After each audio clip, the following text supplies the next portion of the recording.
now Patrick Kullenberg. He is the Chief Innovation Officer for L'Oreal Group. Hi. Hi, Patrick. How are you? I'm good. Great to be here. Great to be here. Great to be here too. And I'll just say before we jump into our questions, as I was doing the research for the trend, L'Oreal kept coming up. And so we think of L'Oreal, we think of cosmetics, we think of skincare, hair care. Maybe we don't think of deep scientific research, but that's exactly what they're doing in these labs around the world. And so we're going to talk a bit about what does that research look like, the patents, the real innovations that have come out of L'Oreal that are really leading the way in skin longevity. And so I'll start with, because skin longevity, it's a bit of a nebulous term, right? What does it mean? So for L'Oreal, when we say skin longevity and moving away from anti-aging, what does that mean for you all as a group? Well, thank you, first of all, for having me. It's super interesting to be here, and I love the trends, and I think they're really spot on. You know, Charles Revson back in the day said that skincare was hope in a jar, and we definitely don't agree with him. And I think, like even before the pandemic, and the pandemic really was a catalyst in many ways that beauty has been converging with health and wellness. We've been seeing that for many years. But there has been a major shift, which is this sort of longevity science and epigenetics, giving us new tools that we didn't have available before to address skin aging at the cellular level. So things that you weren't able to see. And I think that's really the biggest shift. And at the end of the day, people sometimes forget, which is crazy, that skin is actually our largest organ. It weighs 15% of most people's body. It's the first line of defense, and it is what reflects most visible signals of health.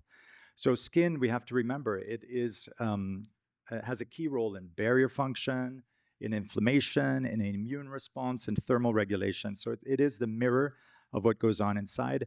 And in many ways, at L'Oreal, we see skin as a biomarker for our health span. It really is a longevity biomarker. So longevity skincare is what all skincare ultimately should strive and become. It's about addressing the root causes. So it's this aging that is unseen, that is at the molecular and cellular level.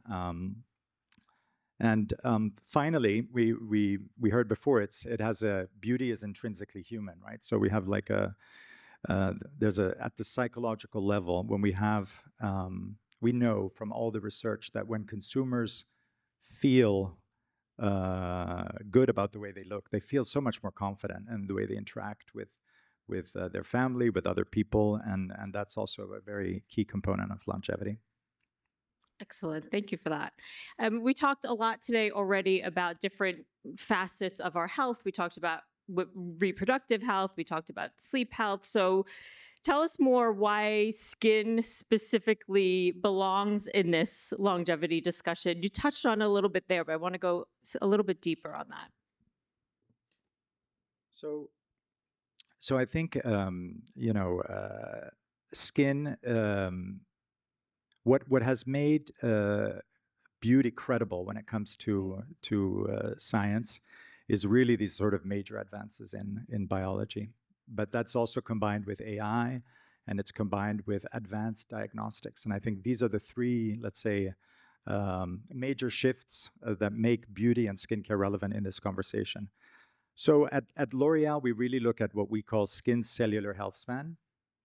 You have to know that L'Oreal has 4,000 researchers and scientists. We have been looking at skin for 15 years. We have 15 years of advanced research on the topic of longevity. We've published, which is important, 40 scientific publications, because it's true, like you were saying before, there will be people that will use the term in a sort of a marketing way. But this requires a lot of data, a lot of evidence. And what's amazing is that AI has been able to accelerate our knowledge about a lot of things. So at L'Oreal, we have devised what we've termed, the wheel of longevity for beauty, right? Where we're looking at different aging hallmarks for skin.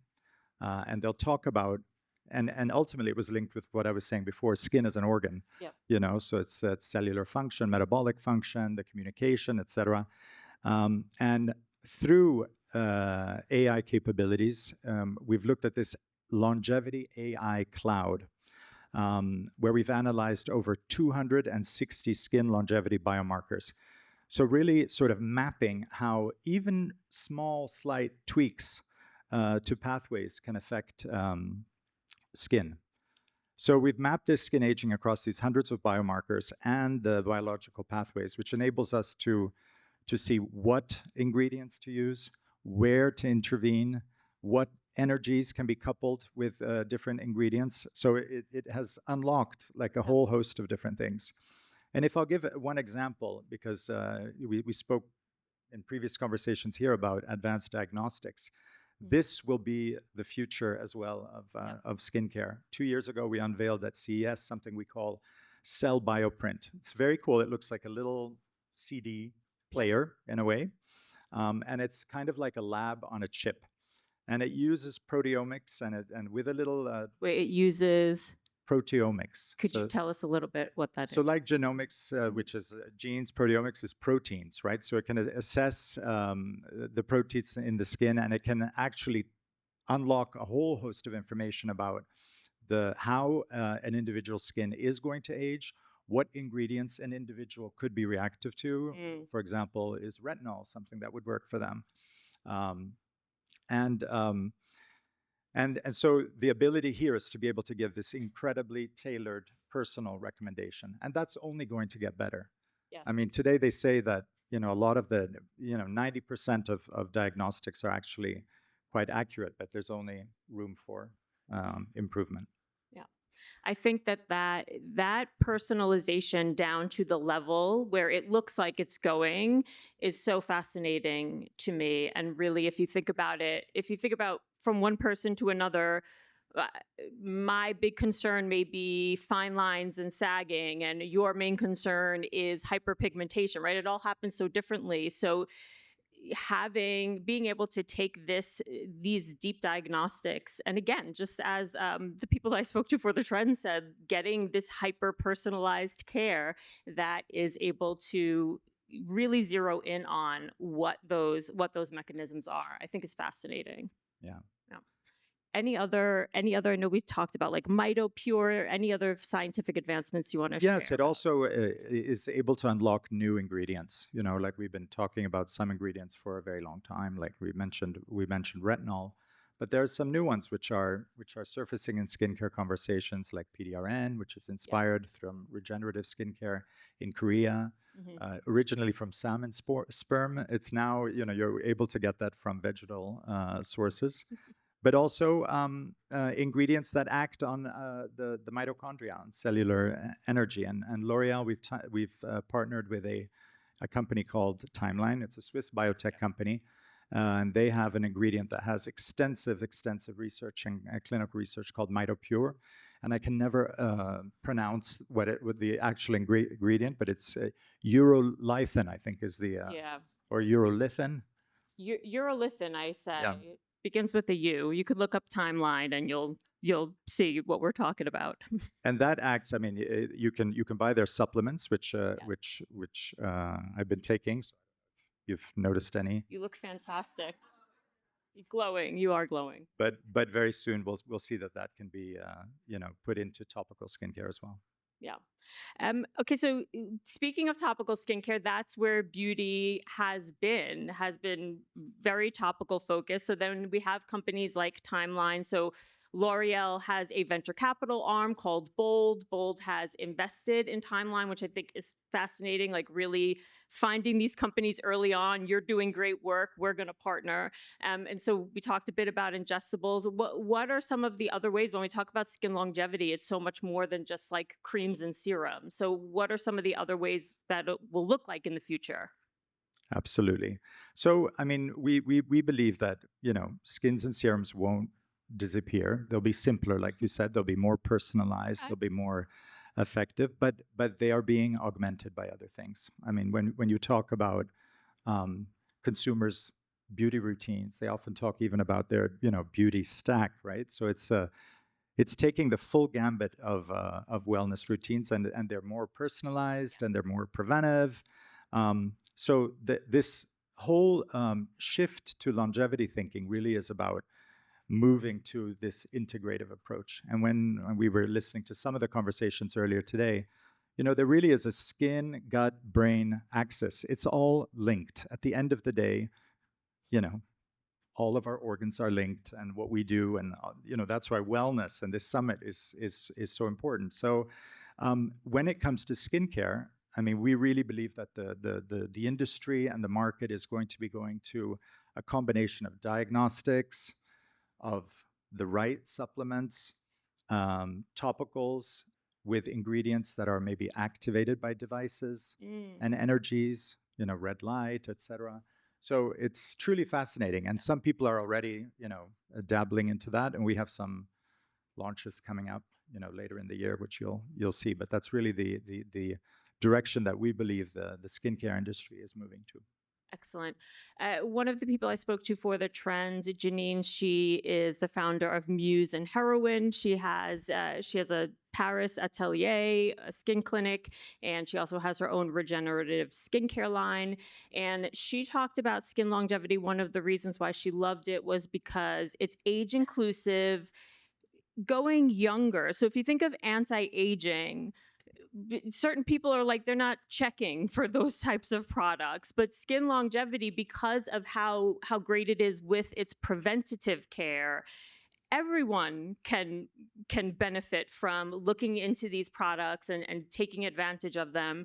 So since a lot of us here are in midlife, how is skin longevity benefit to us? Like, have I missed the boat?